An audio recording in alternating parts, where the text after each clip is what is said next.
Méditons avec la communauté des disciples du Christ vivant en ce mardi 6 août 2024, fête de la transfiguration du Seigneur, année liturgique B. Évangile de Jésus-Christ selon saint Marc au chapitre 9, versets 2 à 10. En ce temps-là, Jésus prit avec lui Pierre, Jacques et Jean et les amena eux seuls à l'écart sur une haute montagne. Et il fut transfiguré devant eux. Ses vêtements devinrent resplendissants, d'une blancheur telle que personne sur terre ne peut obtenir une blancheur pareille. Élie leur apparut avec Moïse, et tous deux s'entretenaient avec Jésus. Pierre alors prend la parole et dit à Jésus, « Rabbi, il est bon que nous soyons ici. Dressons donc 3 tentes, une pour toi, une pour Moïse et une pour Élie. » De fait, Pierre ne savait que dire, tant leur frayeur était grande. Suivant une nuée qui les couvrit de son ombre, et de la nuée une voix se fit entendre. Celui-ci est mon fils bien-aimé, écoutez-le. Soudain, regardant tout autour, ils ne virent plus que Jésus seul avec eux. Ils descendirent de la montagne et Jésus leur ordonna de ne raconter à personne ce qu'ils avaient vu avant que le Fils de l'homme soit ressuscité d'entre les morts. Et ils restaient fermement attachés à cette parole, tout en se demandant entre eux ce que voulait dire « ressuscité d'entre les morts ». Acclamons la parole de Dieu.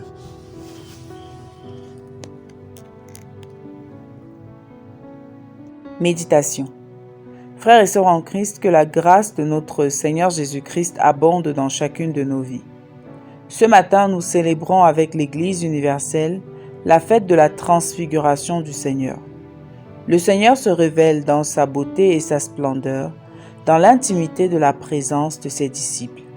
Il se montre dans sa nature divine et suscite l'adoration de ses disciples. En effet, le Seigneur entraîne ses disciples Jacques, Jean et Pierre à la montagne. La montagne est un symbole, c'est le lieu de rencontre avec Dieu. Dans l'Ancien Testament, Moïse rencontre le Seigneur à la montagne et reçoit les 10 commandements.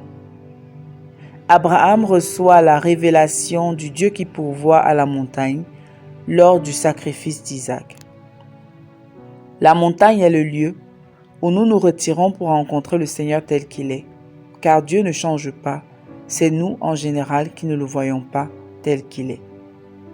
Le monde est plein de bruit, plein d'images, et nous avons tendance à courir chaque jour sans nous arrêter. Les événements passent et se suivent sans que nous n'en fassions une véritable introspection. Nous vivons, mais nous ne nous arrêtons pas pour vivre cette vie avec Jésus. Les événements passent et se suivent sans que nous n'en fassions une véritable introspection. Nous vivons, mais nous ne nous arrêtons pas pour vivre cette vie avec Jésus, pour le voir pleinement présent et agissant dans chaque événement. C'est pourquoi nous pouvons parfois banaliser sa présence et même oublier sa divinité. C'est pourquoi notre foi peut être aussi hésitante et si fragile, car nous n'avons pas suffisamment de moments pour rencontrer Dieu dans sa gloire.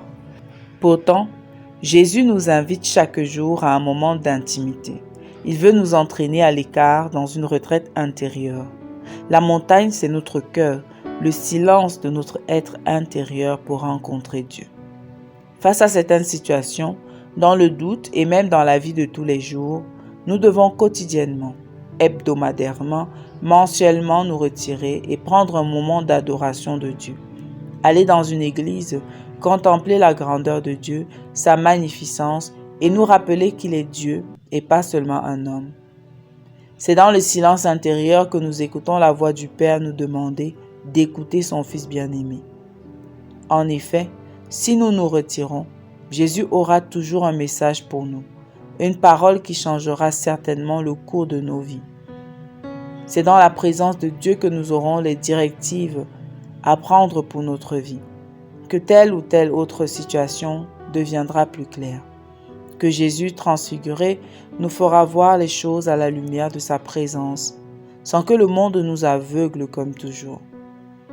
C'est dans sa présence que nous guérissons, que nos blessures intérieures sont révélées et que même nous nous voyons tels que nous sommes, des personnes fragiles et faibles, qui ne dépendent que d'un souffle, mais en qui le Créateur veut manifester sa gloire et sa vie en abondance.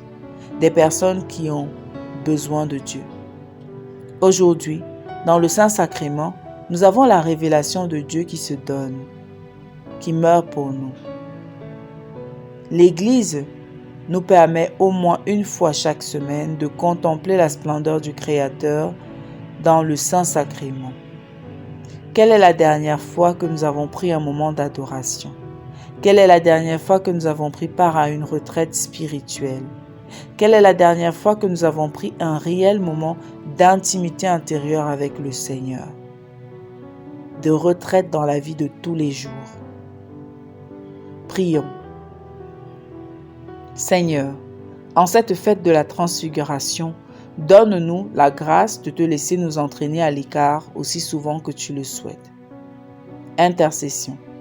Nous te prions pour tous les chrétiens qui vivent sans s'arrêter. Donne-leur la grâce de prendre conscience de l'importance des moments de retraite spirituelle. Maman Marie, intercède pour nous. Exercice spirituel, prenons un moment d'adoration devant le Saint-Sacrement aujourd'hui. Et parlons au Seigneur, demandons-lui de se révéler à nous. Loué soit Jésus-Christ à jamais.